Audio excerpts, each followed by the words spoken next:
All right, very excited about this new feature, Midi Out, that is now available in Loop Community's Prime app. You have to be a subscriber to Loop Pro at the Plus level, which is $19.99 a month. And that seems like a lot. The storage, what was the storage before is kind of being taken away, and they're turning it to more of a subscription-based service. But some of the things you get, especially with the Plus level of Loop Pro, is that you get the ability to do MIDI out. And this is very exciting because you don't have to have the know-how of Ableton to really get your feet wet and start commanding your lyrics in an automated way from your Prime device. We run our Prime on a phone. Normally this phone is on stage. This iPhone 6 Plus, I think it is normally on stage. It's hooked into an audio interface.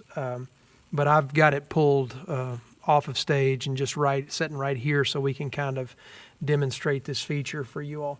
The first thing you'll need to do, and this is what I highly recommend, and really the main reason I'm making this video, in ProPresenter preferences, when you go to communications, the MIDI module, and you click the MIDI setup button, it opens this window right here. Normally this autofill, this number is 0. Set that number to -12, and I'll tell you why. Because when you in the Prime app edit MIDI cues, and let's just zoom into the timeline here. Let's say I wanted to add, I wouldn't want to add something in the middle of an intro, but let's say I did. When I want to add something, usually what I'm adding is one of two things. It's either a advance slide or next slide is what it's called in ProPresenter, or it's a trigger slide number. Okay, so we're going to trigger a specific slide. Okay, so when you first open up, though, you let me do that again. You double tap somewhere in the timeline when you're editing MIDI cues. The first thing that it comes up to, the note, is C2. So if you set your autofill in ProPresenter to -12, and then you click autofill, and then what that does is that makes the note, the MIDI note C2, it makes it the next slide command, which is what you need. And C2 happens to be the first note that's in the drop-down list when you double-click on the timeline in Prime to add a MIDI cue. Does that make sense? Okay, so it's just going to make the job of the person entering MIDI cues into the Prime songs timelines very, very, very simple and very as few clicks as possible. Okay, so the next thing you do, besides entering -12 here, autofill, is you're going to switch the numbers that would be here for the previous slide command and the trigger slide command. So you're just going to switch these numbers. This was 7, this was 1. I just swapped these numbers around, so now trigger slide is actually 1. And what that means is that if I want to add a trigger slide instead of a next slide command, I just do that. Boom. And then I go select the slide number in the velocity column. I select the slide number, whatever the slide number is in ProPresenter. So let's just click in ProPresenter, and that totally went away. Let's bring it back here.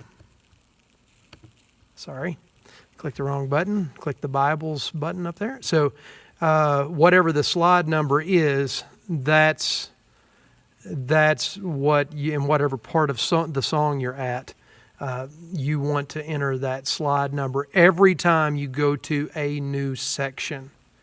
Every time you go to a new section. So let me just go to a certain spot in the song where this would make sense. Let's go to verse 2. Okay. So let's just go. Let's play a little bit of verse 2. Let's just go into that section and see if it'll pick up and start. Verse 2, 2, 3, 4. Boom. So it went to what is, well, it doesn't have a marker on it, but that's actually, I guess it's part of verse 1 still, but Boom, it went to the next slide. So you see it, actually the focus is changing up here in ProPresenter. Might be a little hard to see with the shot that I'm giving you. Chorus. Okay. 2, 3, 4. Advanced slide. Okay, now this is what I want to show you. Okay, two things. I have two different markers here, both to do the same thing, to go to this slide. I was on this slide. The reason I'm on this slide is in the middle of this verse. I've added a marker here. If I just double tap on that marker, it'll show you what it is.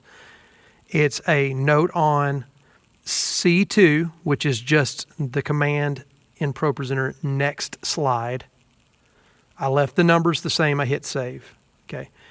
I've got it a little bit before the middle of the verse because I want the lyrics to show up on screen for the congregant a little bit early, right? Okay, so all that makes sense.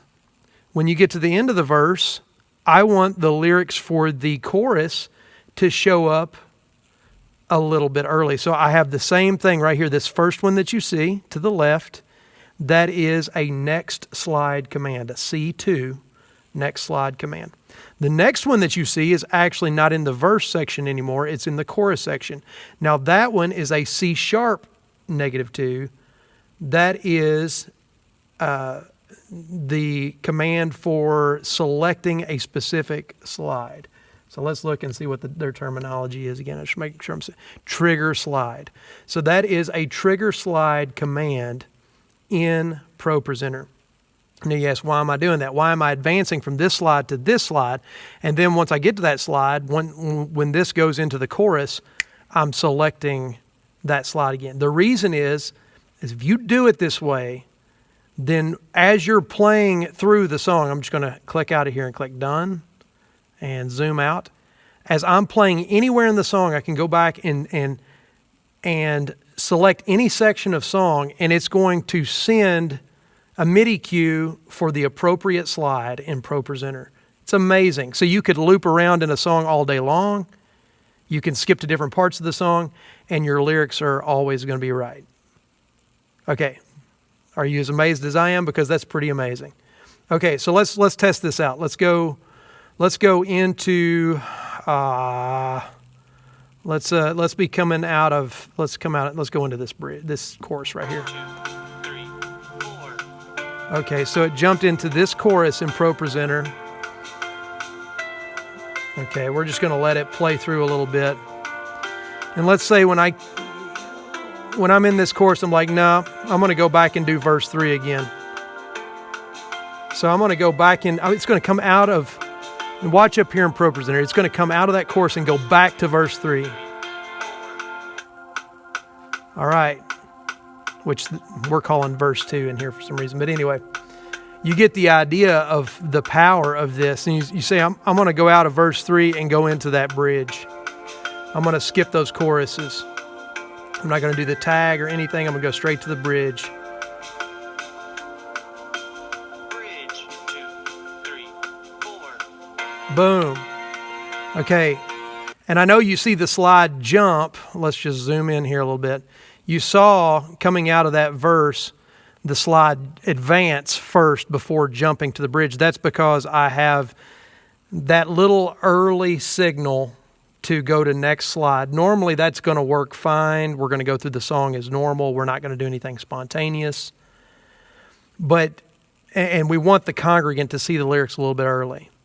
So really what these trigger slide cues are for in Prime, that's so that I can make sure that if I do happen to skip around in the song, I'm in a verse and I want to go to a bridge, or in a bridge I want to go to a chorus or whatever, it's going to make sure that when I get to that chorus, it is going to trigger the appropriate slide in ProPresenter. I know I'm using a lot of words to say something that probably really makes sense to you intuitively if you've had to deal with this stuff very much. So one final caution that I would say, and then I'll just reiterate the initial thing that I talked about. One final caution. Let's just edit MIDI cues again. I want to show you something. When you add when you add a cue, let's click on this one. Okay, so I've already added this cue, but I could have double tapped on a blank section and added this MIDI cue, and it would have worked the same way. Okay, you add the MIDI cue, you hit save. Okay, you're doing it for the first time. I'm going to slide 4. Okay, that's fine.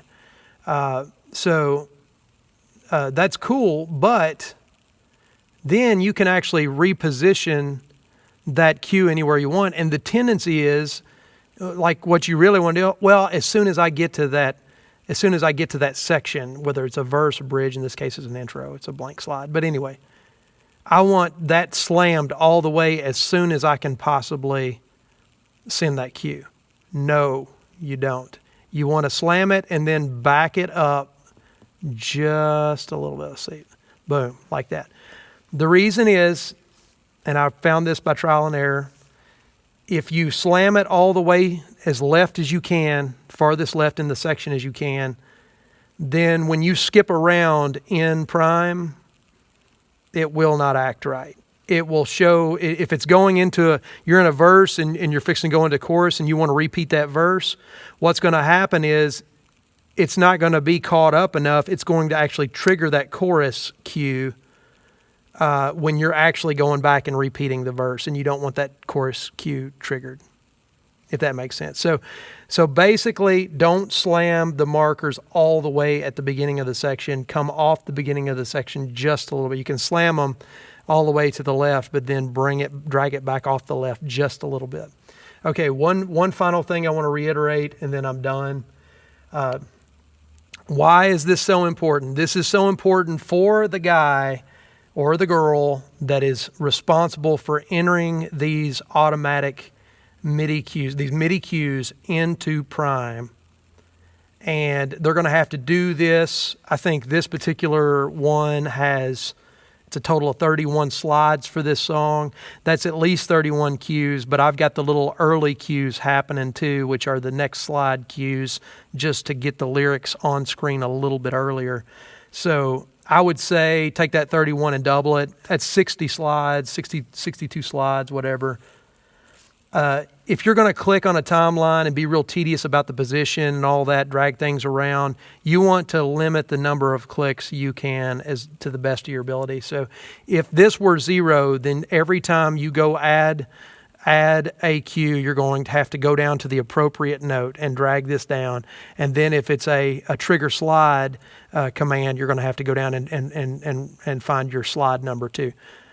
This way, you don't have to do it. If this autofills on -12, the slide number is on 0, and then you swap those other two numbers for previous slide and trigger slide, so that trigger slide is number 1. Then you have the two main things that you are going to use the most right here at your disposal. It's either, for me, C2 is the next slide command, and C# -2 is the trigger slide to trigger a specific slide number. Okay, that's just going to make your job, your world, for setting up these cues a lot easier. I wanted to make sure this is the first song that I've edited. I know there's some other commands like song number, so you may be selecting a playlist, probably not, but probably selecting a playlist item. Playlist item is right now it's -2 there, which is not available in the notes structure. So maybe I'm going to have to replace what is now number 2. I'm going to have to make this -2 a number 2 and make that 2 a -2, blah, blah, blah.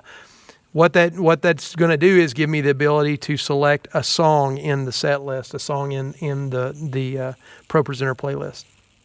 I haven't got that far yet. This is the first song that I've edited, and I'm just trying to set this up in a way so as to make all future edits of all other songs that I'm going to do this to super, super, super simple. So anyway, just trying to share this video to help you guys out. Hopefully this will become an easy process up front, and you're not going to have to go back and edit a bunch of songs later.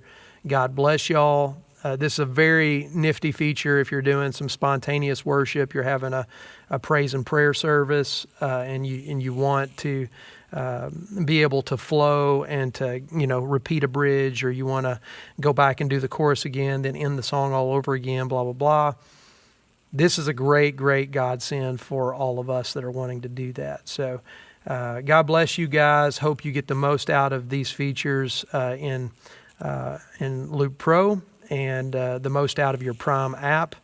And we'll see you next time.